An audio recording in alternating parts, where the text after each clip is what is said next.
Hello there. Um, I just want to come on really quickly about the gaslighting, um, subject because I do have a bit of personal experience with it. There's a lot I could say, a lot that I could go into about who did what to whom and why, and or maybe not why, what it did to me. I think it's really crucial what Lisa said, what you said, Lisa, that you shouldn't try to ever, if you're interested in healing yourself and sort of re-establishing an identity for yourself that is truer to your nature than what you got in the beginning or in the past, in the difficult past, then I'm surprised really that I don't care that much for forgiveness either. I don't think forgiveness is necessarily going to work. I don't see it as working. I think it's an idea. It's a pretty idea, but it doesn't apply. So I'm just gonna, come on to the discussion in this way for a tiny bit because I missed the lives and it was my weekend and it's the middle of the night by the time it gets here, and I've other stuff to do, and it was 32 degrees centigrade over here yesterday, so it was just, I think, sorry, that it's not about forgiveness ever, really.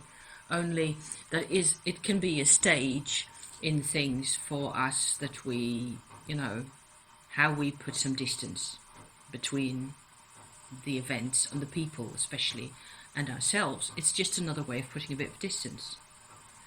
And that can be helpful in that way.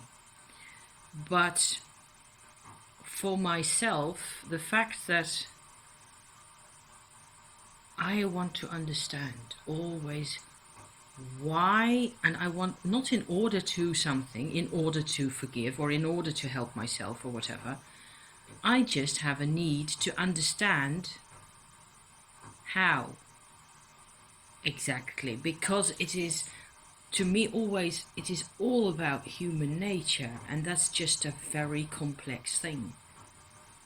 And it includes narcissistic behavior and, power and all those things. And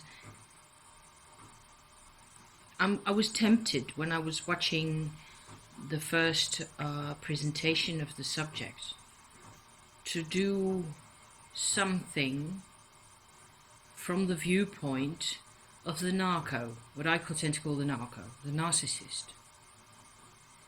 And this is probably it, because my dad was like that, and what I think that happened is that my father, the way he treated my mother, it wasn't that he wasn't aware of her pain.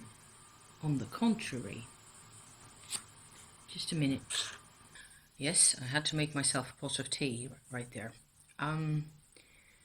It wouldn't work if the narcissist wasn't aware of the other person's pain, discomfort at being lied at, all that horrible theatre going on in there. My father was aware, and he was addicted to the pain that it gave him, because that's how he was brought up. They had this way of treating each other. I think, I know very little about it, and he did take that to some form of extreme, and he wasn't checked because nobody ever told him, look, I'm not comfortable with what you're doing and I want this to change, or nobody ever said no to him, ever. So being a spoiled child is definitely, as a parent or as a,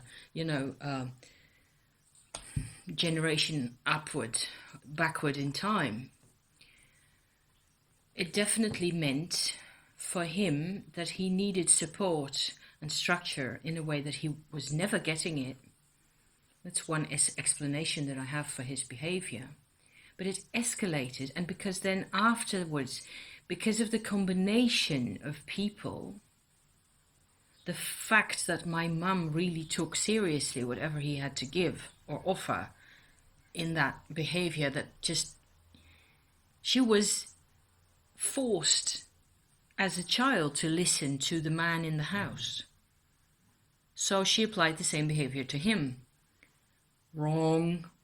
She should have told him to, go do something sensible. But she couldn't. And because she couldn't, he went into a spiral of craziness. He just needed that support for some reason.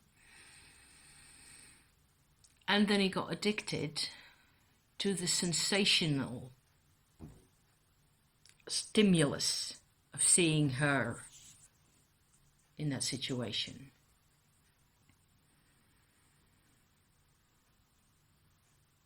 Moon in Cancer. I love the sign of Cancer. Got 3 planets there myself. Moon, Black Moon, and Pluto conjunct on the same spot. So the Moon and Pluto on the lunar apogee in the middle of Cancer. My mother's moon, her being born 1.5 days later, was just over in Leo, just a bit. So she never understood any of it. For her, the whole involvedness was strange and weird, and she never liked him. Why did they get married? Don't ask me. They were attracted to each other. He was attracted to her. And I remember her saying quite often, she just wanted to get away from her parents. So what I'm thinking is that all this behavior is there for a reason. And it's not about forgiving your mother, Lisa, ever. Because you can't, and it doesn't make sense. And what she did was wrong. And you should know it, because you're not helping her. Yes, I'm talking about helping her this time. By accepting the unacceptable. Are you? You're not helping. She needs truth as much as you do. Whatever form that takes for you. What you're doing now, and talking about this also so brave and so, making it happen for yourself, to tell the tale, to tell the stories, tell about the memories. I think you've got perfectly fine memory, by the way. There's nothing wrong with your memory. It says that you don't trust yourself. And the tension and the stress of what happened to you and what's still in your system will just fuzz up the perception of the image that the memory is trying to give you. Nothing wrong with your memory. That's what I think, anyway. Because you're a clever girl. There's nothing wrong in there. It's all perfectly sane. Only stress can be such a killer. And what you said about your mum and her medication, Peggy actually said it in the live chat, I think, about the level of medication that your mum had. You know who else had a whole horrible dose of medication? Adolf Hitler. When I saw that on TV, I just went, okay, so that's what can happen. That's what pharma does to us, does to people. And this is it's bad. This is a bad circus. People, places are so endlessly removed from their possible natural identities. And then it's a war zone, literally.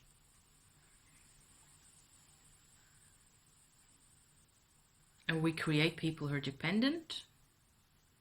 We have created in generations people who are dependent on definitions that are given to us. I still, if I imagine my mother walking in the door here, I don't know how much of my tale of personal sovereignty would remain standing after after 15 minutes. Not so confident. I would hope that I could, keep something going.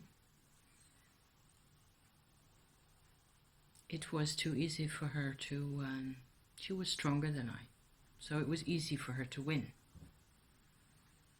And she's not here anymore. She's gone. She's long gone. And she was never out. It was passing on the pain, all of it, from her side. She just couldn't help it. She tried to protect me and she failed. So as far as that goes, that has led me to not believe in myself ever, which 20 odd years later has led me to my soul retrieval experiences. So I think there's a fly that's wanting to sit on me. I think it's very easy to sort of assume when you look at me, when you look at my videos, my vlogs, that all I was really ever after is that sort of belief in myself, that I wasn't ready to create for myself in any other way because of the trauma and because of things that happened in this life. And there aren't any other supernatural or esoteric dimensions to what I'm doing. It's possible, but I don't believe so. I believe that what I've gone through and all of it and all the, the searching has led me to look in other dimensions for definitions that I find actually more and more that I don't need, or that I don't need in the same way. And what I need, what I can do, is actually not something all that material. A lot of it in my life really is about my potential, discovering my potential, and I'm never done with that. So I'm glad that's what's coming out, and it's thanks to the soul retrieval and the past lives and the meditating and all the rest of it. And some of that I've actually learned with my mother back in the day. And who's to say that the material plane is all there is? That doesn't really make a lot of sense anymore to us. That's a very 1960s type thought. So this is a bit of a ramble, and I think I'm just going to stop right there. I had a couple of things that I really wanted to say, and the whole dependency, my whole family's screwed. I don't see any of my family, no, nobody, because they're in different positions with respect to the screw-ups. And it's their path to find their way, and I'm not probably going to be able ever to get through to some of them, even though I tried, and some of it is okay. But the point about the gaslighter themselves being addicted to their own pain, I thought that was kind of more that it might be interesting from a nasty rationalist type of perspective. I can see how it's not so pleasant, really, because it explains a lot. It explains why they can't stop doing it. It explains if it not only are they people who tend to addictions by themselves, they're addicted to this as well. So if you're addicted to heroin, nothing else. The people will sell their mothers for a dose of heroin, don't they? At least that's what I'm told. It's like you have picked up your own personal sovereignty to the extent that you were ever aware of it, and sort of surrendered it, given it over to this product or this substance or this protocol or this habit. And so long as drastic change doesn't occur, this is what they will be doing on automatic pilot forever, because it's the daily shot of that endorphin, that reaction. There are men out there who like pain. So I think that your mother, even though you don't really have any intel on things that happened to her, that doesn't convince me one bit. People don't go like this for no reason. There's reasons. My grandmother stood by silent. She was a Cancer herself, the sun sign Cancer with the moon in Capricorn. So she was a very practical-minded and fairly rational type woman. She gave my mother no support whatsoever, ever. Also, when she came back as a 13-year-old after she'd been raped, my mum. Her mother didn't support her or care for her or just, be there for her in any way. With things that we seem to think nowadays are normal, we come from a very weird world. So I don't know if I'm going to post this. It's too rambly and too disjointed and long silences. Forgiveness, if at all possible, comes after very many long years of non-exposure to this toxicity. Many, many, many years of clawing back your own freedom. Only then. You cannot make yourself forgive. It's not that way. It works by itself. If it happens, it happens. And then you get I suppose that real forgiveness means that you've sort of completely processed everything there is to process about the problem. And so there's a lot of talk about the ideal of we want to be the person who is like that. We want to be the person 20 years hence.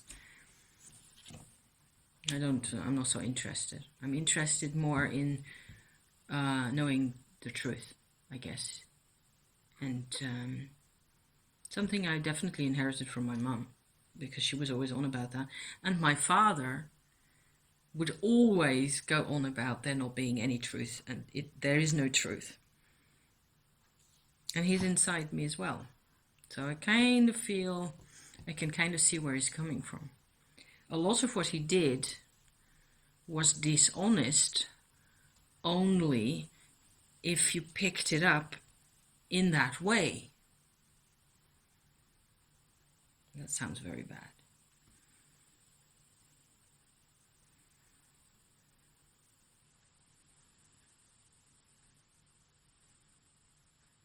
I know what I'm trying to say.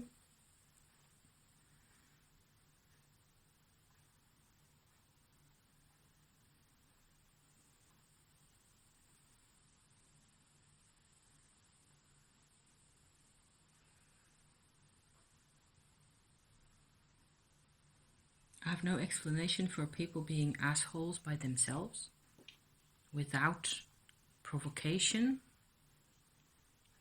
Why should a human being be like that without provocation? I don't see the point.